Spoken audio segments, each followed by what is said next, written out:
CBI और ED के अधिकारी बताकर उससे ठगी कर ली गई थी और इसमें उससे 10.5 लाख रुपए की ठगी की गई और डिजिटल अरेस्ट के टाइम में उसको लगभग 2 दिन तक डिजिटल अरेस्ट करके रखा गया और उनको पूरी तरह से विश्वास हो गया था कि भाई ईडी और सीबीआई के लोगों ने उनको अरेस्ट कर लिया। जिसके पश्चात जब उनके एक बैंक अकाउंट से सारी राशि खत्म हो गई, उसके पश्चात जब उनको लगा कि फिर भी ये लोग परेशान कर रहे हैं, फिर वो फाइनली थाने आके उन्होंने अपनी शिकायत रजिस्टर की। सबसे पहले वो सीनियर एसपी सर के ऑफिस में गए, वहां से सर के द्वारा उनको यहाँ पे आने के लिए बोला गया, जिसके पश्चात तत्काल प्राथमिकी दर्ज करके 8 तारीख को उनकी प्राथमिकी दर्ज की गई और मामले की गंभीरता को देखते हुए एक एसआईटी का गठन किया गया थाना प्रभारी की अध्यक्षता में। एसआईटी टीम तुरंत जैसे ही उसकी डिटेल्स आई, डिटेल्स के बाद अपनी छानबीन करते हुए उनकी जो डिटेल्स आई वो मध्य प्रदेश की आई। मध्य प्रदेश के लिए एक टीम तुरंत रवाना की गई, जिसमें कि हमारे थाने के सब इंस्पेक्टर विश्वजीत और विकास और थाने के 2 और कांस्टेबल इनके साथ थे, एक एएसआई भी थे। इन टीम ने वहां पे जाके लगभग एमपी में उस जगह की रेकी की, जिसके खाते में पैसे गए थे, उसकी खाते से जिसने पैसे की निकासी की थी उसको काफी सूझबूझ के साथ 4-5 दिन तक रेकी करते हुए उसके पीछे लगे और उसके बाद उसको फाइनली वहां से गिरफ्तार करके लेके आए। कहाँ से गिरफ्तारी हुई सर? रकम कितना था सर? रकम टोटल 10 लाख रुपए की ठगी हुई थी, जिसमें कि इनके अकाउंट में 5 लाख रुपए गए। डिजिटल अरेस्ट किस तरह से किया गया था, उसको क्या कहा गया था?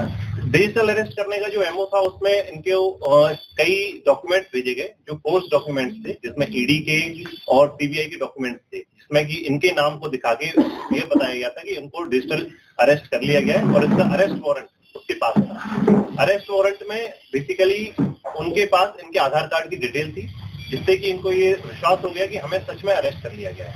आधार कार्ड नंबर और आधार कार्ड के बारे में पैन कार्ड की डिटेल्स उनके पास कहीं ना कहीं से पहुंच गई थी, जिसके माध्यम से इनको भरोसा हो गया कि भाई हमें सही में अरेस्ट कर लिया गया है।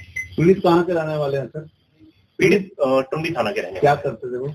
ये एक टीचर थे, डिनोवली स्कूल में, प्राइवेट स्कूल में टीचर थे। उसके बाद रिटायरमेंट के बाद इनके जो अकाउंट में राशि रखी गई थी, इन्होंने अपनी बेटी की शादी के लिए राशि रखी थी, जिसकी निकासी साइबर ठग के द्वारा कर दी गई।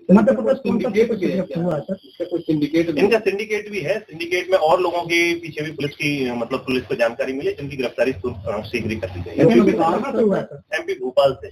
सर लोकल का कनेक्शन इसका यहाँ पर वैसा नहीं, लोकल कनेक्शन नहीं है। ये सारी टीम बाहर की है, जिसमें मध्य प्रदेश, केरला, कर्नाटका और अन्य भी राज्यों की इन्वॉल्वमेंट सामने आई। गिरफ्तारी कौन कितने लोगों की हुई?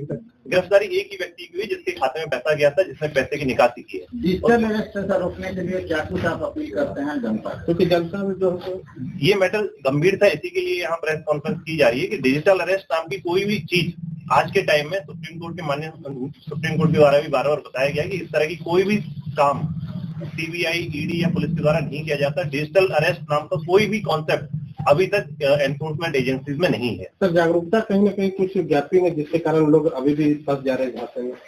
हाँ, क्योंकि कुछ इन्फॉर्मेशन बेसिकली फंसाने के लिए उनके पास कुछ ना कुछ आपकी ऐसी इन्फॉर्मेशन है जिससे लगता है कि ये सच में लीगल एजेंसीज के पास ही हो सकती है, जिससे कि भरोसा हो जाता है।